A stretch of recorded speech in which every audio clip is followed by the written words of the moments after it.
Nous allons enchaîner par une présentation de Clémence Singer de Lille sur des modalités diagnostiques de la maladie cœliaque chez les patients porteurs d'un diabète de type 1. Bonjour à tous, merci de me laisser présenter mon travail intitulé « Modalités diagnostiques de la maladie cœliaque chez les enfants ayant un diabète de type 1 ». Le diagnostic de la maladie cœliaque a longtemps reposé sur la biopsie intestinale, mettant en évidence une atrophie villositaire associée à une hyperplasie des cryptes et une hyperlymphocytose intraépithéliale. Des critères biologiques fiables sont apparus au fur et à mesure des années et les recommandations EFSGAN concernant ce diagnostic ont été simplifiées. Depuis 2020, la biopsie intestinale n'est plus nécessaire chez les patients, qu'ils soient symptomatiques ou asymptomatiques, avec des IgA antitransglutaminase supérieurs à 10 fois la normale et des IgA anti-endomysium positifs. Ces critères ne sont pas validés chez les patients diabétiques de type 1 par manque de données dans cette population, alors que la fréquence de la maladie cœliaque est plus importante chez ces patients. L'objectif de notre étude était d'évaluer si, chez les patients diabétiques de type 1, le seuil d'IgA antitransglutaminase supérieur à 10 fois la normale seul permettrait le diagnostic de maladie cœliaque sans biopsie intestinale. Les objectifs secondaires étaient d'évaluer si un autre seuil d'IgA antitransglutaminase aurait de meilleures caractéristiques statistiques et si les critères EFSGAN de 2020, c'est-à-dire l'association des IgA antitransglutaminase supérieure à 10 fois la normale associée à des IgA anti-endomysium positifs, permettraient de faire le diagnostic chez les enfants diabétiques. Les critères d'inclusion dans notre étude étaient d'être un enfant de moins de 18 ans suivi pour un diabète de type 1, d'avoir une suspicion de maladie cœliaque sur une élévation du taux d'IgA antitransglutaminase réalisée au cours du suivi régulier, et la réalisation des biopsies intestinales pour confirmer ou infirmer le diagnostic.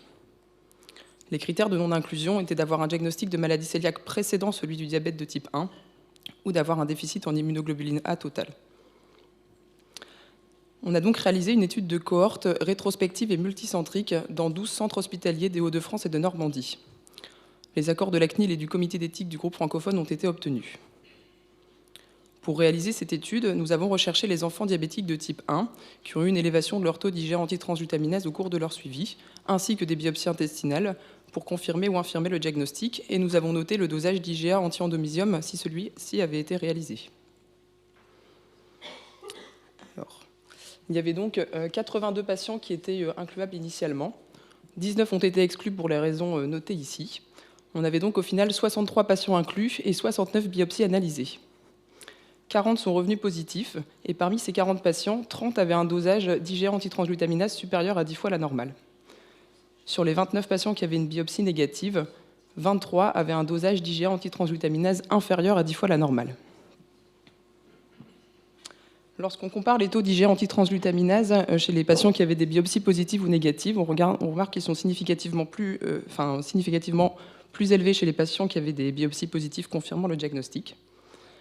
Lorsqu'on s'intéresse au seuil de 10 fois la normale, la sensibilité était à 75%, ce qui signifie que le diagnostic était confirmé dans 75% des cas et donc qu'on aurait pu éviter 75% d'endoscopie.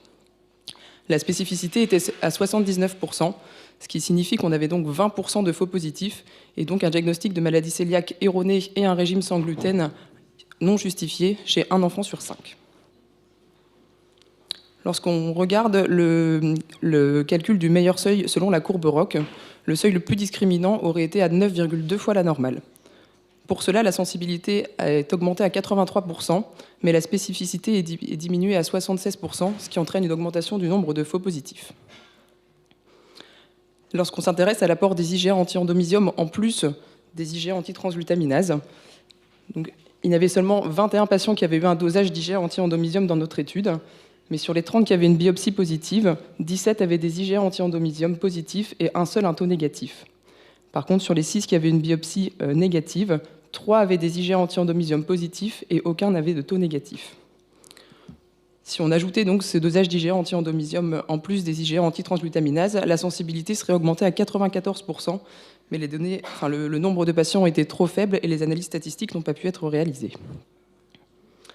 Lorsqu'on s'intéresse aux autres données de la littérature, il y a notamment 3 études qui se sont intéressées à ce même seuil, une publiée avant les recommandations de 2020 et les 2 autres après. On remarque que les résultats sont finalement sensiblement comparables à ceux de notre étude. Lorsque l'on met en commun les trois études, les données des 3 études et qu'on les compare avec l'étude actuelle, les données sont également comparables en termes de sensibilité et de spécificité, et on ne retrouvait pas de différence significative entre les données de notre étude et les données combinées. En conclusion, le seuil d'IgA antitransglutaminase supérieur à 10 fois la normale, seul pour faire un diagnostic de maladie cœliaque chez les enfants diabétiques de type 1, permettrait de diminuer de 75% le nombre d'endoscopies, mais ferait le diagnostic de maladie cœliaque par excès dans 20% des cas. Les critères EFSGAN de 2020, donc l'association avec en plus les IgA anti-endomysium positifs, semblent améliorer les caractéristiques statistiques, mais les effectifs sont trop faibles pour pouvoir conclure et il y a peu de données dans la littérature. La biopsie intestinale doit selon nous rester systématique pour confirmer le diagnostic de maladie cœliaque chez les enfants diabétiques de type 1, quel que soit le taux d'IgA antitransglutaminase. Et on aurait besoin de faire d'autres études supplémentaires avec des effectifs plus importants pour évaluer l'applicabilité des critères EFSGAN de 2020. Je vous remercie pour votre attention.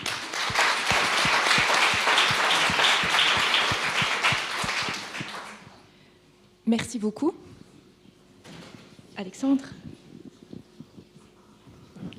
Merci. Donc c'est très, très intéressant. C'est une question à laquelle on est tous confrontés.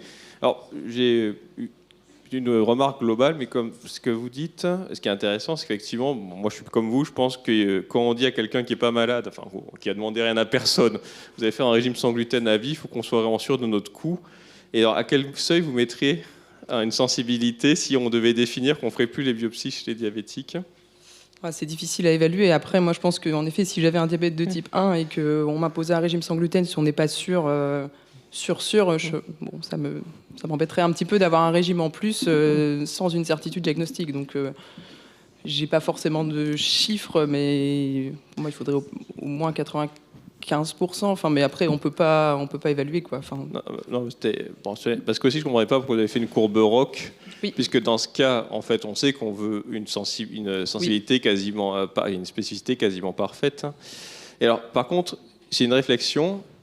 Est-ce que le diabète est si différent que ça pour expliquer que le seuil de dizaine est des faux positifs de maladie cœliaque? Parce que finalement, pour les autres patients, on part du principe que asymptomatique inclus dans les critères de l'EFSGAN, dizaine suffit à poser le diagnostic de maladie cœliaque sans biopsie. Ouais. Alors, votre série montre que dans certains cas, ce seuil est pris par défaut. Alors, est-ce que c'est une spécificité du diabète ou est-ce que finalement, comme on cherche beaucoup chez le diabète, on se trouve dans une situation où on s'aperçoit que ce seuil de dizaine n'est pas aussi stringent qu'on le voudrait? Alors ça, moi je me suis intéressée vraiment uniquement aux patients diabétiques, donc c'est la seule population sur laquelle je me suis intéressée, donc je ne pourrais pas dire pour les autres populations. Après, nous, on avait émis cette hypothèse dans le contexte de l'auto-immunité qui existe chez les enfants diabétiques et sur la maladie cœliaque, mais dans les autres pathologies à risque, ça, je ne peux pas vous répondre. Je ne m'y suis pas intéressée. Et parce que vous pensez que ce seuil serait... Non, la seule question, c'est intrinsèquement, est-ce qu'il faudrait remettre en question le seuil de dizaine dans les autres pathologies, notamment pour les asymptomatiques? Chez les enfants qui n'ont pas de pathologie associée? Oui.